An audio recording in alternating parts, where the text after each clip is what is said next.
Micheline, bonjour. Oui. Bonsoir. Oui, justement, tu as choisi le meilleur moment pour chasser les esprits. Mais c'est ça, puis on est ici à la maison d'Anne Navarre. C'est un lieu idéal. C'est reconnu comme étant hanté, justement. Est-ce que c'est plus facile de trouver des esprits le soir, la nuit? Bien, on trouve que quand il y a de la lumière le jour et il y a beaucoup de gens, comme c'est un établissement où les gens travaillent, bien, ça dérange les esprits et les phénomènes qui pourraient se passer. Donc, quand c'est tranquille, on peut mieux entendre, on peut mieux voir et on aime qu'il y ait le moins de choses qui peuvent nous déranger. Alors, c'est pour ça que je suis ici en ce moment, après essayer de vérifier si on peut détecter quelque chose. Bien, parle-moi de ton instrument. Alors, qu'est-ce que j'ai en main ici? C'est une petite boîte qui peut détecter les ondes électromagnétiques. Mais qu'est-ce qu'on trouve? C'est qu'aussi, les énergies de fantômes et d'autres êtres vont se transmettre ici sur les lumières. Et donc, si on en trouve un, toutes les lumières vont s'allumer. Puis, une des choses qu'on aime beaucoup faire ici quand on fait une enquête, c'est les escaliers. Alors, si tu aimerais me suivre en haut, on peut faire une petite recherche en montant les escaliers, voir s'il y a un être qui nous attend. Et pourquoi les escaliers? Ah bien alors, les escaliers, ça sert dans la vie et la mort sert comme passage. Et donc, les entités laissent une empreinte sur les escaliers et on trouve des phénomènes. Au juste, il y a environ 2 heures, j'ai placé ce petit appareil ici. Pour qu'on puisse détecter s'il y a eu des changements dans la température. Il suffit... Là, c'est une espèce de thermomètre? C'est ça. Alors, ça nous donne une donnée pendant 2 heures. S'il y a eu des changements de température, je vais le voir sur mon programme. Au juste, il n'y a rien eu pendant les dernières 2 heures. Est-ce que ça devient frustrant? Combien souvent est-ce que tu vas retrouver des données qui prouvent la présence d'un esprit? Bien, pas très, très souvent. Au juste, on dirait environ 70% du temps, il n'y a absolument rien qui se passe. Mais j'ai une histoire à te raconter dans une autre pièce. Donc, le seul fils de John Hugh MacDonald a été très malade pendant la plupart de sa vie. Il est décédé dans cette pièce. Il était toujours au lit et malheureusement, il n'a pas eu la chance de vivre beaucoup. Alors, on dit que quand les gens manquent quelque chose dans leur vie, ils vont revenir après. Dans la salle d'eau, alors, on avait un enquêteur qui était ici, il était dans le noir, et il a senti une main froide sur son épaule. Il est parti de cette chambre et la main l'a suivi au bas des escaliers où on était. Ça donne des frissons. Donc, t'es pas un Ghostbusters, là, comme les personnages du film des années 80 où tu veux détruire les fantômes. Nous, de notre côté, c'est vraiment pour la science, parce que il y a toujours quelqu'un qui va être là à dire qu'ils ont aperçu, qu'ils ont senti, mais c'est une autre chose d'avoir une preuve avec une base scientifique.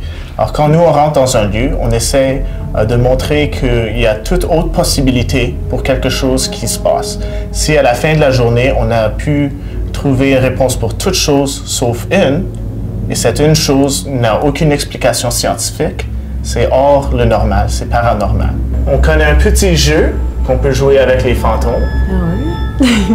Alors, on dit, pouvez-vous compléter cette chanson?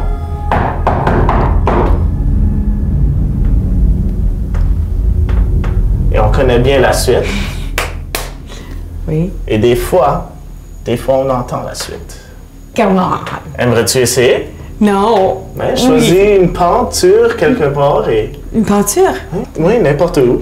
Autant que ça résonne dans la maison. OK. C'est... Ta, ta, ta, ta, ta.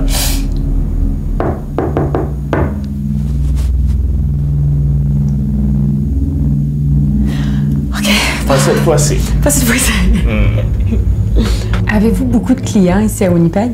Ben, on a plusieurs clients, mais je ne peux pas discuter au sujet de tous mes clients. On a signé des documents où on n'a pas le droit de parler au sujet de nos trouvailles ni du client spécifique. Mais je peux te dire qu'il y a certainement des musées hantés à Winnipeg.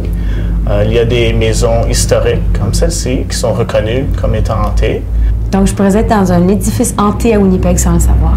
Ah, c'est toujours le cas.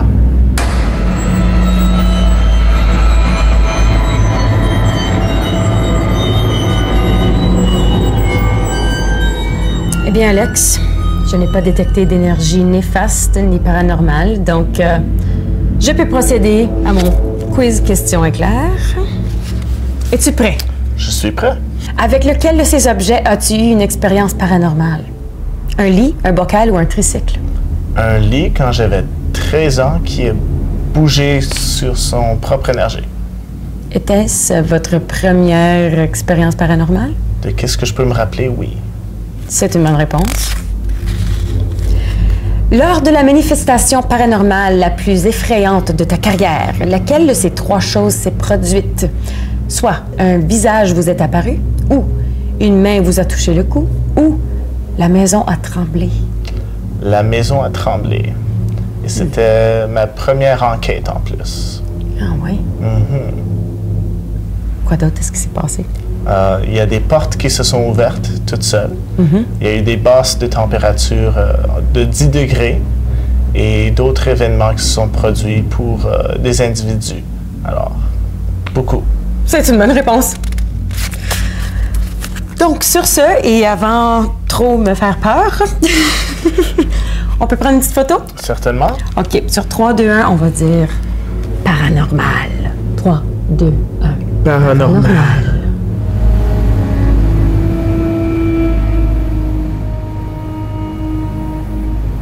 Qu'on soit sceptique, fanatique ou scientifique, l'Halloween est une invitation de se placer au seuil du monde des esprits. Cette fête nous offre l'occasion de voir notre mortalité d'une autre perspective, soit en cherchant le paranormal, ou en célébrant les esprits de ceux qui ne sont plus de ce monde, ou tout simplement en exprimant une partie de nous qui est encore dormante. Une chose est sûre, j'ai eu ma dose de témoignages frissonnants.